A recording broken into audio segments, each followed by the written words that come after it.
Hi,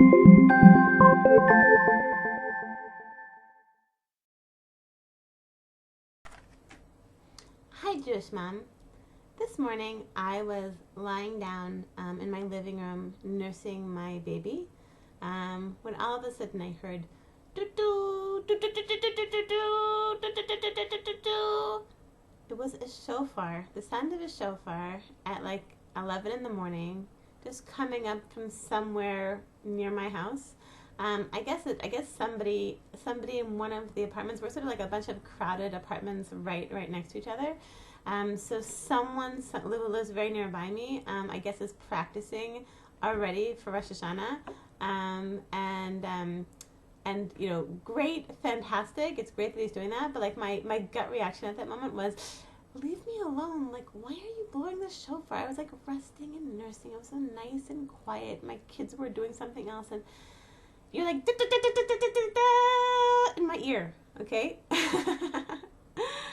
And so I think I should get used to it, because I think I'm going to be hearing a lot of shofar practice in the coming days and weeks. But I think maybe that's like, it might be today's Rosh Chodesh Elul, and I think maybe like a lot of us are sort of feeling that way when Rosh Chodesh Elul hits.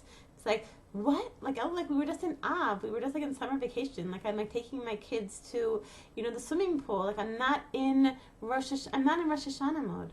Like, what is this? It's sort of like this very jarring kind of like Rosh Chodesh Elul kind of thing. Like, where'd that come from? Okay.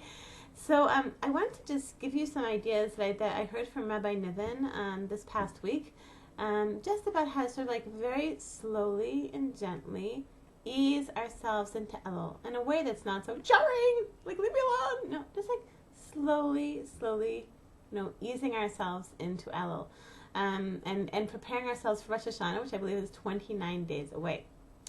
So the first thing to keep in mind is that Rabbi Nivin talked about the importance, is like a very big skula, I think maybe he said from the Minarat HaMa'or, of preparing every day leading up to Rosh Hashanah, every single day, then doing something small to prepare. Doing something, it could even be 5 minutes a day, it could be 1 minute a day, something to prepare yourself for Rosh Hashanah. So what I'm doing as of yesterday, as of like the first day of Rosh Chodesh, I'm going to spend 5 minutes doing what Rabbi Nivin calls a rambling cheshbon nefesh. Cheshbon nefesh means like doing a spiritual accounting. Some people do it like a spiritual accounting for your day, and I'm trying to do a spiritual accounting for my year. I'm spending 5 minutes a day looking back on my year. What went wrong? What went right? You know, in various aspects of my life, like my relationship with my kids, relationship with my husband, my contributions to the community, my davening, in all different sorts of aspects of my life, like sort of looking and thinking what went well and what didn't go so well. And it really doesn't have to take long. I've been doing now, as of today, twice I've done it. 5 minutes a day. What really helps is to actually write this down. Rabbi Nivin suggests actually, like, I have like a little file that I open up in my email, and I just spend 5 minutes a day doing a stream of consciousness about my year, and like what I would like, and so the goal of this is that then, as we approach Rosh Hashanah, that I'll be able to sort of think about my goals for the coming year. What I would like to continue, and what I would like to improve upon. So I really recommend, if you can't make 5 minutes a day, it might sound at this moment like with the kids home from summer vacation and trying to do with all of the balagan, maybe even just 1 minute a day, 60 seconds a day that you're saying to Hashem, I'm here, I'm getting ready for Rosh Hashanah, I'm with you, okay? Something else to keep in mind is Rabbi Nivin said that this month, he calls it International Deep Thinking Month, and the power of our you know, thinking and contemplation, and also Rabbi Nivin said our tefillot, our davening in this month, in the month of Elul, is 10 times as powerful. Rabbi Nivin said our tefillot are 12 times as powerful. It's just like a very, very powerful time to be working on looking towards next year and what we want to change and what we want to work on. And so even if you can only do 1 minute a day or 5 minutes a day, it really has tremendous power to really fix what needs fixing. So again, like the reason I'm saying this is because you can like think like Rosh Hashanah and there's no way I'll be ready. Like I'm in the middle of summer vacation now. I'm like taking the kids to like Disney World. Like I'm not in like Rosh Hashanah mode at all. All you need to do is just think to yourself, okay, 1 minute a day, 5 minutes a day, I'm going to be in that mode. And like the power of that, the power of committing that very, very little bit is tremendous. So something else that Rabbi Nivin has tells us frequently is that Rabbi Moshe Mikubrin, the Rebbe from Kubrin, so he said that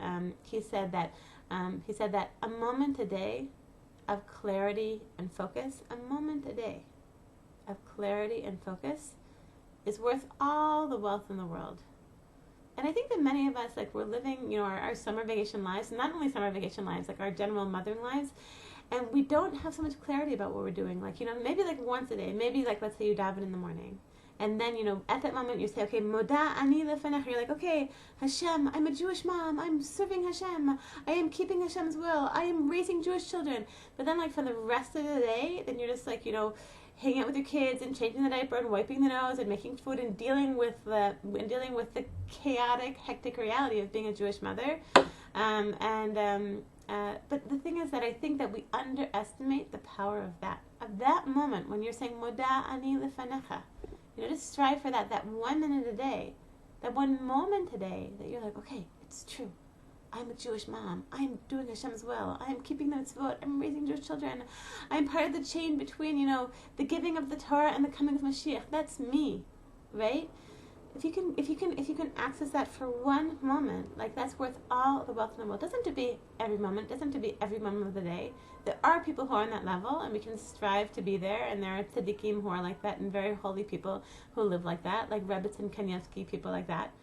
But, for regular people like us, like even at any moment of the day to be able to access that, wow, it's worth, you are like a multi-trillionaire, if there is such a thing. You are the wealthiest person in the world because you have that 1 moment of clarity and focus about what you're doing. So something else that Rabbi Nivin said this week, he said that, so our goal in life is to really be God-focused, is to have God at the center of our lives and God, and to like really feel like Rabbi Nivin was saying it's like you're like on a reality show.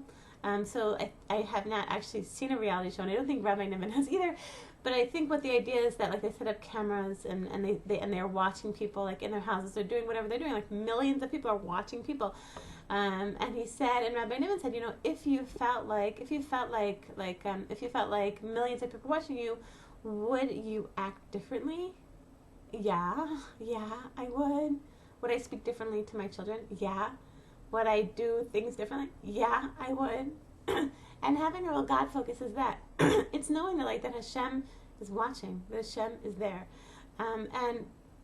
So Rabbi Nivin said, so I think that we don't live that way. Like people in general, we aren't living that way. We don't live like we're on a reality show and Hashem is actually watching our every move. We don't live that way. But if we're trying, but Rabbi Nivin pointed out, he said, if we're working on getting there, if we're trying, if you're making that effort, if you're spending your 5 minutes a day doing your Elul work, and you're, praying a bit, and you're a little bit trying to get into this moment a day of clarity and focus, you are trying to get there. You're trying to get into a more God-centered reality. If you're making that effort, 1 minute a day, you're making that effort, then you're already there. You're already in Gan Eden. You're already in the Garden of Eden. You're in paradise because you're making the effort. You're putting in that 1 minute a day. You're saying, Hashem, okay, I'm busy. Kids in summer vacation. I got a lot to do, and I can only spare 1 moment a day of focus and clarity. It doesn't matter. It's okay. You're putting in that effort. And that it's like by putting in that teensy effort, you're already there. Okay, so Jewish mom, in conclusion, spend now in the days leading up to Rosh Hashanah, our goal is to spend 5 minutes a day preparing for Rosh Hashanah. 5 minutes a day doing a rambling cheshbon, doing like a rambling spiritual accounting on our lives in like the last year. What went well, what didn't go well. If that doesn't really speak to you, possibly you could spend 5 minutes a day reading a book about Rosh Hashanah, reading Rabbi Dessler, or reading, I don't know what, something that inspires you, something like leading up to Rosh Hashanah, Yom Hadin. And so Rabbi Moshe Mekubrin pointed out, he said that 1 moment a day of clarity and focus, 1 minute a day, is worth all the wealth in the world. And you have that, don't you? You can spend 1 minute a day. You can spend 1 minute a day having clarity and focus about what you're doing, where you're going, where you want to go. You believe in Hashem. You're a Jewish mom. Okay? And if you're trying, if you're making that effort, you're already there. You're already in Gan Eden. You don't have to be perfect. You don't have to be Rabbi Kanievsky. You're not going, and chances are you will not reach that. You will not reach that 100% total God focus, and that's okay. We're regular human beings. We're regular Jewish moms. We're putting in that 1 moment a day of clarity and focus, and it has so much power. Like this. So according to Rabbi Nivin, 10 times our introspection and prayers during this month are between, according to Rabbi Nivin, and according to Rabbi Imama, times 12 the power of the regular year. So Jewish mom, even if you're thinking like summer vacation, I can't do this, I can't do, oh, I can't, I'm just going to ignore, Rosh Hashanah until I'm actually sitting in shul. Don't do that. Day by day, little by little, keep going, and you'll see you're going to get there. Okay, Jewish moms, and I want to bless everyone with a Chodesh Tov.